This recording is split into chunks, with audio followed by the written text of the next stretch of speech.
Ito na ang aking paksiw na paa ni Peggy. Yan. Harap ng paa. Silinam-nam. Tamang-tama ito mamayang hapunan.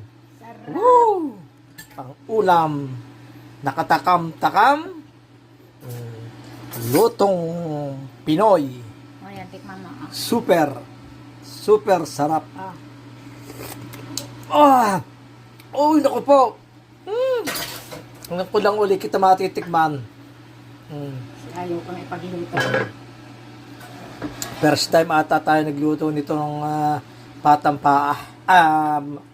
Paksiw na paa. Di o. Sarap. Ayaw lang kita ipagluto niyan. Ulala. Mamaya ka, mamaya. Ayan, Game.